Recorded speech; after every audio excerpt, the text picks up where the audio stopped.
Tulane opened conference play with a 35-point win over South Florida. The next first for John Summerall and the Green Wave will be their AAC road opener against UAB. Coach Summerall talked about last week's win and previews their matchup with the Blazers in the WGNO Sports Zone. So one thing I absolutely loved from Saturday's game is you're up 31-0 at halftime. Your team gives up a touchdown just before the half. The radio interview going into the locker room, you weren't satisfied. Talk to me about that mentality of just, constantly applying pressure and really executing.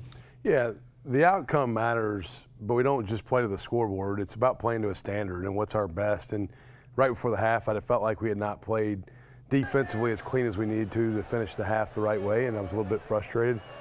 Didn't mean to come off as agitated at no one. I was mad at nobody, but I was just frustrated with maybe how he closed the half out defensively. I know you've said, consistency might have been an issue on the defensive side of the ball, but they forced 2 turnovers, 6 sacks. I mean, you have to be proud of the way they've really come along. Yeah, a lot of growth on that side of the ball. We only got 4 returning starters on defense, so a very new, inexperienced group in regards to Tulane terms, in regards to the guys being here. So early in the year, had plenty of growth and learning needed, still have a lot of growth and learning needed, but you started to see our defensive guys, I think, find comfortability, cohesion within that group and really starting to hit their stride a little bit in how we're playing. One guy that we highlighted on Tuesday was Tyler Grubbs, a Holy Cross product who had a big forced fumble in the second quarter. Coach, what have you seen from him in terms of leadership and then production on the field? Tyler is a fantastic teammate. He's a team above self guy. He's a really smart, dedicated player, works incredibly hard at his craft, very, very tough, blue collar type player. Really was battling through a little bit of an injury last week. He's one of those guys, you know what you're going to get every day. I don't show up any day to the building and wonder like, hey, is Grubbs going to bring energy or not? Comes from a great family, local kid, takes pride in being here at home.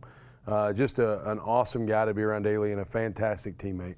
One thing that really stood out to us was the fact that you said that Darian Mintz is experiencing a lot of firsts, and Saturday, of course, will be his first road conference game. In terms of his growth and development on the offensive side of the ball, he's had some great days and some okay days, Coach, but it seemed like Saturday he had a very good day. Really complete game, 18-22, over 300 yards passing, 3 touchdowns. Still probably missed 1 or 2 things. You're always going to have something you could do better. But he's playing at a high level. He's playing with a lot of confidence. The guys around him believe in him. He's putting in a lot of work and time into his craft, and it's fun to see him growing. I feel like right before our eyes, we're watching a guy grow every day, and so much fun to watch what he's doing. I know you've sort of preached taking care of the football to him, but a lot of these hits that he's taken when he's scrambling, Coach, do you ever have a conversation with him about maybe taking care of his body? Yeah, we do. Talk about knowing the journey's over. There's a difference as a quarterback. Am I scrambling to get a first on 3rd down? Then I may have to go get it. Am I scrambling to go score a touchdown? Then I may have to go get it and stick it in there. Am I scrambling it's 1st down? I'm scrambling because protection broke down or coverage was solid and there's nothing open. Then I may go get 4, 5, 6 yards and get down. There's different types of quarterback runs, right? And so we've talked to him about ball security, taking care of yourself, knowing the journey's over, also knowing when it's time to go get it. I got to go. If I'm at the 1 yard line, just go score it. Don't wait. If it's 3rd and 8 and we're at 7 yards, go get 8. There's times you got to go finish the run. There's other times you need to go ahead and get down. And he's learning through a lot of that. The more hits you take, the more you learn from it because your body will tell you real quickly what you need to be doing. How much of what he's been able to accomplish recently has been by the production of your run game? I mean, 470 yards total in the past 2 games. Mekhi Hughes has a big part to play in that, but just how much is he able to build off the success of your ground game? Yeah, being able to run the football sets up throwing the football, and vice versa. When you can throw it, it opens up run lanes. I think it all really starts with our offensive line. The O-line is the one position group that needs nobody's help to do their job really well. Everybody on the offense needs the O-line to do their job for them to do their job well. And so I think our offensive line's playing at a really consistent level the last couple weeks and giving our runners good lanes to get yards on the ground, giving Darian time to see the coverage and see the routes come open a little bit.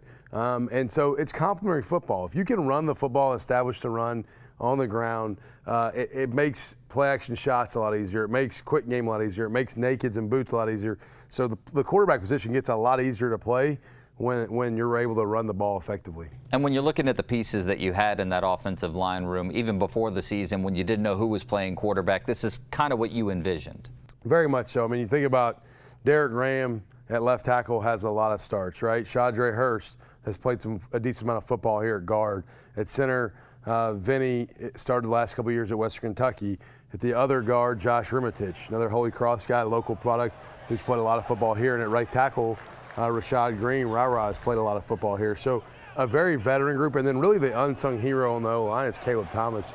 Caleb's been playing center and guard this season. He's an interior player who can swing to both positions.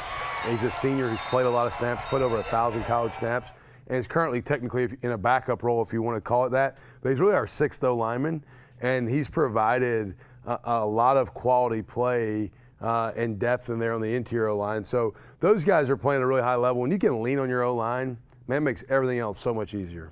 Talk to me about your opponent Saturday. 1-3 on paper, but one that you really can't take lightly given the talent they have on their roster. Yeah, they're very gifted. Athletically, at receiver, you look at them, they got great speed. At running back, they're physical and they're downhill. At quarterback, they've got a quarterback who set every record basically in their program from a passing standpoint.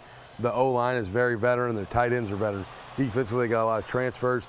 They're a very talented team. When I watch them on tape, the record doesn't really indicate who they are athletically. I'm very impressed with, I think, the players and what they have on their roster, and so it's going to be a real challenge. Our guys got to be ready to go on the road in conference and play against a really talented team. What was it about the team's approach against, South Florida? Everyone thought that was going to be a tight conference contest, but you guys really got off to a fast start. What was it about that game that you can maybe translate to this weekend? I think our guys recognized how to make the other team play left-handed a little bit. We knew that they wanted to run the football, and we stopped the run.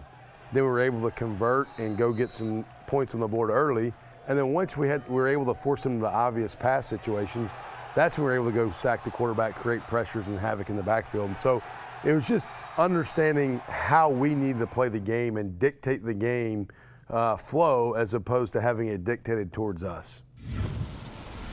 Tulane and UAB Saturday at noon. Back with more after the break.